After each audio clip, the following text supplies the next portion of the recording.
नमस्कार, live cities की night bulletin दिन भर बिहार में आपका स्वागत है। मैं हूं आपके साथ प्रीति झा। खबरों की शुरुआत करेंगे, लेकिन उससे पहले एक नजर डालते हैं आज की सुर्खियों पर। झारखंड एनडीए में सीटों का बंटवारा। एक्शन में सीएम नीतीश अचानक पहुंचे भूमिगत सबवे देखने। आरजेडी से है शराब माफिया का कनेक्शन। डिप्टी सीएम का तेजस्वी पर बड़ा आरोप। मौत का तमाशा देख रहे हैं मुख्यमंत्री। मुकेश सहनी ने मांगा नीतीश सरकार का इस्तीफा। जहरीली शराब हत्याकांड के बाद मांझी का बड़ा खुलासा। बिहार में जहरीली शराब से 35 मौतें। बिहार में बाढ़ का केंद्रीय टीम करेगी आकलन। गिरिराज सिंह ने भागलपुर में निकाली हिंदू स्वाभिमान यात्रा। बिहार में 4 विधानसभा सीटों पर उपचुनाव के लिए नामांकन प्रक्रिया हुई शुरू। गोपालगंज में पेशी के दौरान कुख्यात अपराधी पर फायरिंग। और अब खबरें विस्तार से। झारखंड विधानसभा चुनाव में बीजेपी ने सहयोगी दलों को सीट का ऐलान कर दिया है। बिहार में प्रमुख सहयोगी जदयू को भाजपा ने झारखंड में 2 सीट तमार और जमशेदपुर पश्चिम दिया है।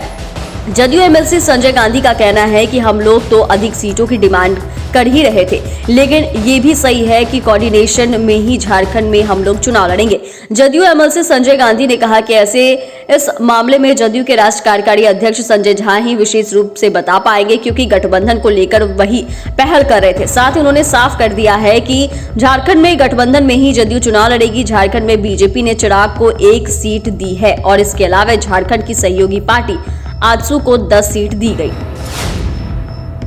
बिहार के मुख्यमंत्री राजधानी पटना में बन रहे भूमिगत सब वे का निरीक्षण करने अचानक से पटना जंक्शन के पास पहुंचे। करीब 69 करोड़ की लागत से बन रहे सबवे का काम वर्ष 2024 तक पूरा होने की उम्मीद है। पटना स्टेशन के पास बनने वाला यह सबवे 2 खंडों में होगा। रेलवे स्टेशन से मल्टी लेवल पार्किंग तक 340 मीटर का हिस्सा भूमिगत यानी अंडरग्राउंड होगा। यह जमीन के करीब 5.5 मीटर नीचे होगा, जबकि सबवे का दूसरा हिस्सा 100 मीटर का होगा, जो मल्टी लेवल पार्किंग से जीपीओ के पास तक जाएगा। यह हिस्सा जमीन से ऊपर या समतल होगा। सबवे में 2 लेन होंगे, जिसमें एक पैदल चलने के लिए होगा, दूसरी में ट्रैवलेटर मशीन लगी होगी। पिछले साल छपरा शराब कांड पर नीतीश सरकार को दोषी मानने वाले विजय सिन्हा इस बार राजद को गंभीर आरोप लगा रहे हैं। बिहार के डिप्टी सीएम विजय सिन्हा ने तेजस्वी यादव पर निशाना साधते हुए कहा कि शराब माफिया पर राजद से कनेक्शन है। बिहार सरकार ने जांच का आदेश दिया है। जो भी इसमें शामिल है, ऐसे लोगों का नाम उजागर किया जाएगा। बिहार के गरीबों के साथ खिलवाड़ करने वाले किसी भी कीमत पर नहीं बचेंगे। पिछली बार घटना हुई थी, उस समय राजद से जुड़े लोगों का प्रमाण मिला था। इसके बावजूद तेजस्वी यादव ने गोपालगंज में शराब का धंधा करने वालों को उम्मीदवार बनाया था। शराब माफिया राजद से जुड़े हुए हैं। पिछली बार तेजस्वी यादव छपरा में दौरा कर रहे थे, लेकिन पीड़ित से मिलने नहीं गए थे। और आज सवाल उठ रहा है कि कहां है पूरे बिहार में शराबबंदी।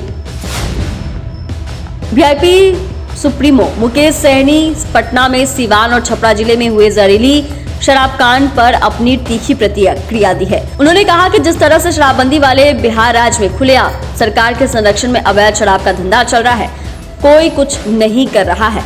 सब सरकारी अफसर बैठकर पैसा कमा रहे हैं। वीआईपी प्रमुख ने कहा कि जिस तरह से छपरा और सिवान में गरीबों की लाशें बिछी है, इस पर नीतीश कुमार चुप्पी साधे हुए। उन्होंने केंद्र में रहकर रेल दुर्घटना की जिम्मेदारी लेते हुए रेल मंत्री पद से इस्तीफा दे दिया था। तो आज 8 वर्षों में लाखों गरीबों की मौत की जिम्मेदार नीतीश कुमार गद्दी छोड़ इस्तीफा क्यों नहीं दे रहे? राज्य के मुख्यमंत्री के इर्द गिर्द बैठे सारे लोग जो तथाकथित उनके सलाहकार है, वे सब शराब माफियाओं से मिलकर प्रदेश के कोने कोने में शराब की होम डिलीवरी करवा रहे हैं। हर पुलिस का अधिकारी शराब का धंधा करने वाले लोगों से वसूली कर धन कुबेर बन गया है और बेचारा गरीब मर रहा है। वहीं हम प्रमुख और केंद्रीय मंत्री जीतनराम मांझी ने बड़ा खुलासा कर दिया है। उन्होंने बताया कि कैसे उनके घर में शराब चुराई जाती थी और शराब बेची भी जाती है। मांझी ने जहरीली शराब से होने वाली मौतों के बारे में जब सवाल पूछा गया तो उन्होंने कहा कि इस घटना से हम लोग दुखी हैं। हमारे घर में भी शराब चुराई जाती थी, शराब बेची जाती थी, लेकिन हमने अपने होठ पर आज तक शराब नहीं लिया। उन्होंने कहा कि सजगता नहीं होने के कारण मैन्युफैक्चरिंग करने वाले लोग जो हजार रुपए में खेला खेल रहे हैं, हमारी जान से खिलवाड़ कर रहे हैं। यही कारण है कि गलत शराब परोस रहे हैं, जिससे लोग मारे जा रहे हैं। बिहार में जहरीली शराब से 35 की मौत हुई है। कई मरीजों की आंखों की रोशनी चली गई। मौत का आंकड़ा अभी बढ़ सकता है। जहरीली शराब से मौतों की जांच के लिए सारण जिला प्रशासन द्वारा एसआईटी का गठन किया गया। वहीं छपरा में जहरीली शराब कांड में मशरक थाने के एसआई रामनाथ झा, चौकीदार महेश राय को सस्पेंड कर दिया गया, जबकि कार्य में लापरवाही बरतने के लिए मशरक थाना अध्यक्ष और एएलटीएफ प्रभारी को नोटिस जारी किया गया है। मामले में सारण पुलिस ने अब तक 8 लोगों को गिरफ्तार किया है। बिहार में 30 जिले इस बार बाढ़ से प्रभावित हुए। आपदा प्रबंधन विभाग के मंत्री संतोष कुमार सुमन ने प्रेस कॉन्फ्रेंस कर जानकारी दी है। उन्होंने कहा कि सभी बाढ़ पीड़ित को 7,000 रुपए के हिसाब से सहायता राशि दी गई है। बाढ़ से कितनी क्षति बिहार में हुई है, इसका आकलन करने में केंद्रीय टीम यहां पर पहुंच रही है। बिहार में इस बार 30 जिलों में भयंकर बाढ़ आई थी। लोगों के घर भी टूटे थे, लेकिन घर टूटे और कितने पशु बाढ़ में मरे हैं, इसका आकलन करके हम लोग उसका पैसा बहुत जल्द बाढ़ पीड़ितों को देंगे। फसल क्षतिपूर्ति के लिए 491 करोड़ रुपए दिया गया है। संतोष सुमन ने कहा कि 20 अक्टूबर को भारत सरकार के गृह मंत्रालय ने संयुक्त सचिव पार्थ सारथी आ रहे हैं। वो अपने 7 सदस्यीय टीम के साथ आ रहे हैं। बाढ़ प्रभावित क्षेत्र का दौरा करेंगे। 2 दिनों के लिए उनके साथ हम लोग बैठकर रहेंगे, उनके साथ बैठक करेंगे। उसके बाद फिर जो हमारी मांग होगी उस मांग को उनके सामने रखेंगे। गिरिराज सिंह ने भागलपुर से हिंदू स्वाभिमान यात्रा की शुरुआत की। गिरिराज सिंह के साथ उनके सैकड़ों समर्थक पहले शहर में स्थित बूढ़ानाथ मंदिर पहुंचे और पूजा अर्चना की। मंत्रोच्चारण से मंदिर परिसर गुंजायमान रहा। वहीं मंदिर में पूजा अर्चना के बाद केंद्रीय मंत्री जिला स्कूल मैदान पहुंचे, जहां से हिंदू स्वाभिमान यात्रा रवाना हुई और शहर का भ्रमण किया गया। इस यात्रा में बड़ी तादाद में महिलाएं भी शामिल हुई। बूढ़ानाथ मंदिर से कलश लेकर ये महिलाएं जिला स्कूल मैदान पहुंचे। यात्रा में आम लोगों के अलावा भाजपा के कई नेता भी शामिल हुए।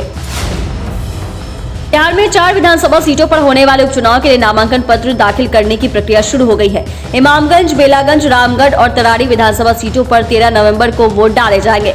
इन चारों सीटों के मौजूदा विधायकों के सांसद बनने के कारण यहाँ खाली हुई है सीट। अब मतदान हो रहा है। इनमें इमामगंज सीट एनडीए के कब्जे में थे, जबकि शेष तीनों सीटों पर महागठबंधन का कब्जा था। इन 4 सीटों पर 13 नवंबर को मतदान होना है। चुनावी अधिकारियों की घोषणा की गई है। उम्मीदवार 25 अक्टूबर तक अपने नामांकन पत्र दाखिल कर सकेंगे। नामांकन पत्र रोजाना सुबह 11 बजे से दोपहर 3 बजे तक स्वीकार किए जाएंगे। अधिकारियों ने पुष्टि की है कि नामांकन प्रक्रिया के लिए निर्वाचित उम्मीदवारों सहित केवल 5 उम्मीदवारों को ही रिटर्निंग ऑफिसर के कक्ष में जाने की अनुमति होगी। गोपालगंज जिले के व्यवहार न्यायालय परिसर में उस वक्त अफरा तफरी की स्थिति उत्पन्न हो गई जब पेशी के लिए कोर्ट पहुंचे कुख्यात अपराधी विशाल सिंह कुशवाहा पर अज्ञात युवक ने गोली चला दी, जिसके कारण गोली उसके कान को छूते हुए एक दूसरे युवक के पेट में लगी। घटना में दूसरा युवक बुरी तरह से जख्मी हो गया। जख्मी अवस्था में उसे तत्काल इलाज के लिए सदर अस्पताल में भर्ती कराया गया, जहां डॉक्टर ने प्राथमिक उपचार के बाद स्थिति को नाजुक देखते हुए बेहतर इलाज के लिए गोरखपुर रेफर कर दिया गया है।